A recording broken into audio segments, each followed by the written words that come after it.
In today's video, we are going to discuss making paper out of papyrus plants. So, papyrus plants grow in marshes, especially in Egypt. However, they have come to various other countries, such as here in Mexico, and they grow in this marsh, and we're going to collect some and make some paper out of it.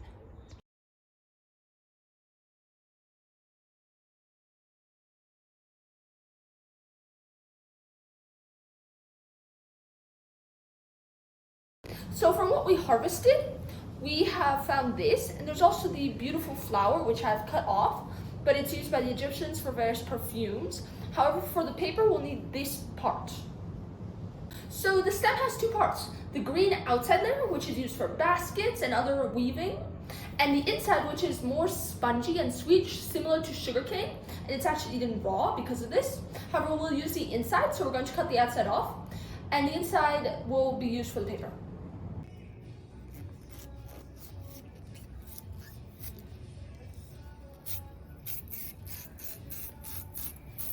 So now we have this peeled, and we will cut it into strips, very long strips that we'll use for the paper. Also, now you want to cut it to the shape of your paper. I think I'll make it about this long and this wide, like a square. So I'll cut into those pieces and cut them into strips, and then we're going to put it under lots of weight. So now we have cut all these slices, and we're going to arrange them. Make sure there's a bit of space so that when you squish them, they spread out. But also, once you have put them like this, enough, start laying them perpendicular as well. Then put a lot of weight on top. It's very important also that you roll them over with a object such as a knife, which will allow lots of the liquid to spread out so that it can start to stick. That's not working. Okay.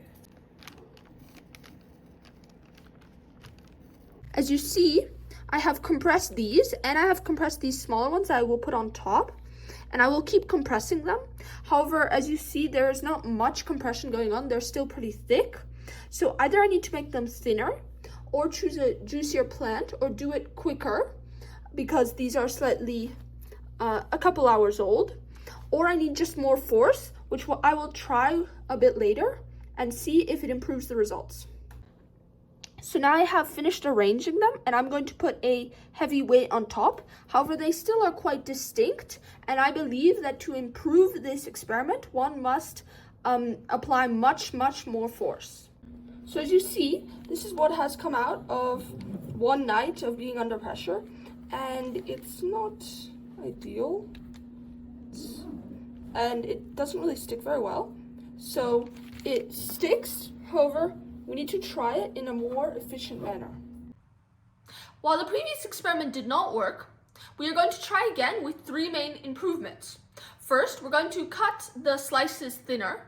Secondly, we're going to apply more force while squeezing them. And thirdly, we are going to try to hydrate them more, which we can achieve by putting them in water. We will begin by cutting them.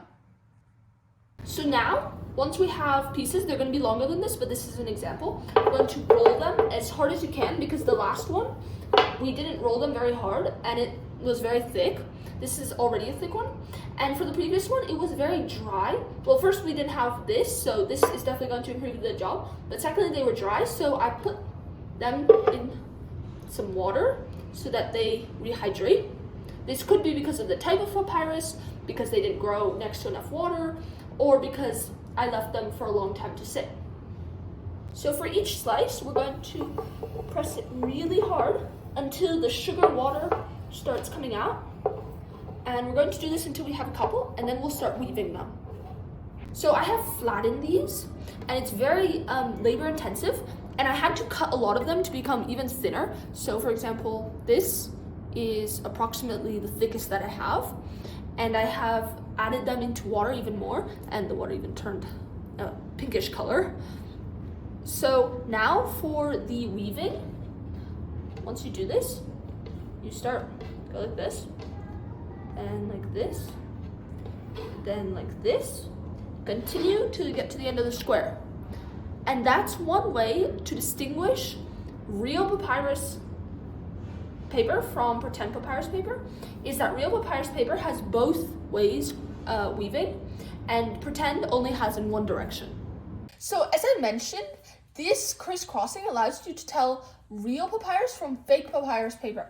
As you can tell, this is real papyrus because there are two directions of the fibers. See, there's one direction going lengthwise and one going up and down. In contrast, fake papyrus paper, which is made out of bananas, only goes in one direction, and it's made industrially, and that's why it's much easier to tell. And it's easier to tell when you put it up to the light, but even like this, it is quite visible. So I've begun weaving, and as you can tell, this part is much higher up than the rest. However, at the end, we're going to put it under a lot of weight, so hopefully that will cancel out. In addition, you need to be very careful so there are no holes, otherwise there won't be anywhere to write. After 24 hours, let's see how it's gone. As you can see, we've put tons of weight on it with water and rock. Oh, it broke in half. We had it only under for 24 hours, and it's also starting to rot, or it looks as if it will. So this experiment needs to be repeated. While the second experiment did not work either, it was much better than the first. And as you see, it did not fall apart as easily. It was only those two large pieces. This could have been because it was a larger piece, but also because it started to rot. It is clear that the Egyptians had a very advanced technology, and if you have any comments on how to improve this experiment, I'd be glad to hear them.